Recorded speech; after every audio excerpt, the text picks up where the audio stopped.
Doctor Strange in the Multiverse of Madness has arrived, and yes, it has lots of Doctor Strange in it. Like, several Doctor Stranges, actually. Things just got out of hand. And it has lots of multiverse too. As for the madness part, well, do WTF questions count in that regard? Because it has plenty of those too. Okay. Look, any Marvel movie dealing with the cosmic craziness that Multiverse of Madness does is gonna leave us scratching our heads over a few things. That's part of the fun, getting to dissect all the little details afterwards and make videos about them too. But the Doctor Strange sequel's questions do occasionally lead into head-exploding terrain. Literally, in fact. Let's dig in.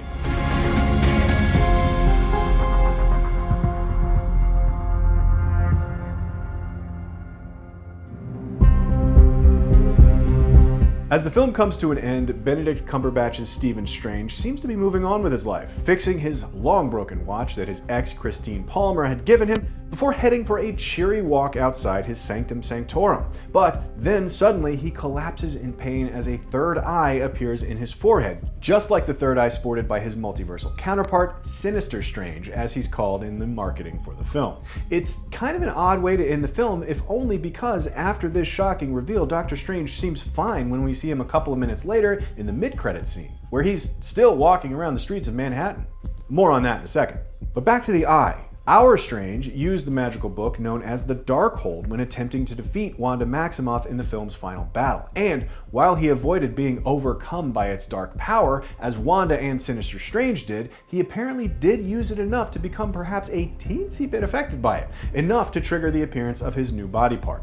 The third eye? Maybe, but that wouldn't explain why Wanda didn't also have a third eye. All that said, in the comics, the Eye of Agamotto can manifest in this very way. It's one of Strange's magical tools, an ancient talisman that will reveal truth to its user and can see through deception. It's an actual eye from a guy named Agamotto, who was once a Sorcerer Supreme himself. In the MCU, the Eye of Agamotto is a bit different and used to contain the Time Stone, but maybe we'll be seeing the full power of that particular piece of Strange mythology moving forward. This one is easy. In the mid-credits scene, Strange, apparently recovered from that eye popping up out of nowhere, encounters a mysterious new player in the MCU, Charlize Theron's Clea. Clea is a core character from the Doctor Strange comics, a Sorcerer Supreme herself who hails from another dimension and a love interest to Strange. Indeed, the two eventually marry in the comics, so her appearance here likely indicates that Christine Palmer's time in these movies is truly over after the apparent closure the characters achieved here. Well, kind of. Learn more about Clea and what her arrival here could mean for the MCU in our full explainer, linked in the description.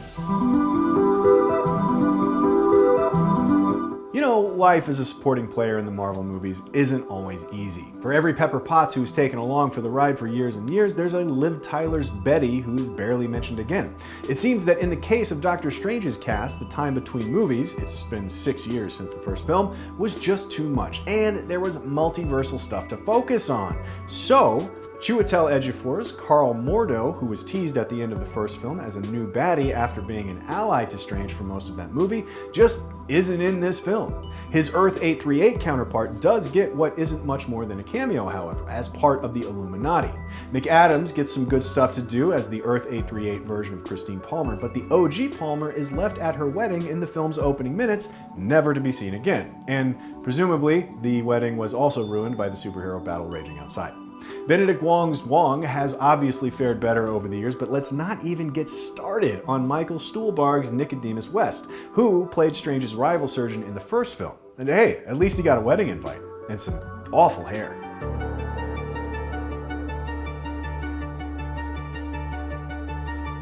Let us not forget that WandaVision introduced White Vision, a rebuilt version of the OG Viz, though one lacking the emotions of his predecessor. Last we saw him, he was heading out to find himself, basically like in a spiritual way, man. But one has to wonder why he didn't want to get involved in the Wanda situation that was unfolding here. Maybe he just didn't care. See also no emotions. Or perhaps he didn't even know about it. But speaking of Wanda, I don't know about you, but I'd be kind of bummed if my wife went universe hunting to find her long-lost children, but didn't even think to say, hey, maybe out of the infinite timelines I have access to, I should find one that also has my dead husband, only of the not dead variety. A dead, not dead husband. A not dead, dead husband. I'm just saying.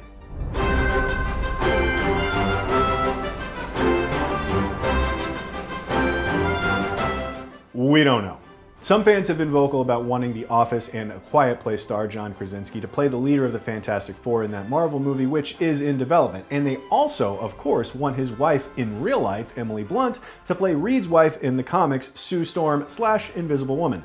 Side note, Krasinski came very close to being cast as Captain America before Chris Evans landed the role, and Blunt was cast as Black Widow before dropping out, which allowed for Scarlett Johansson to inhabit the part.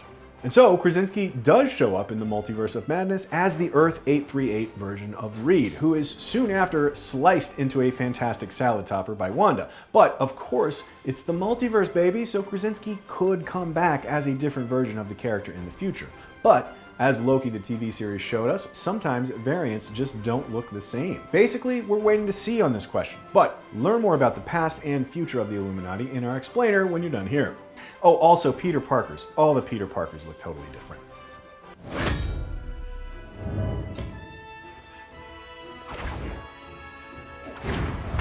Nope.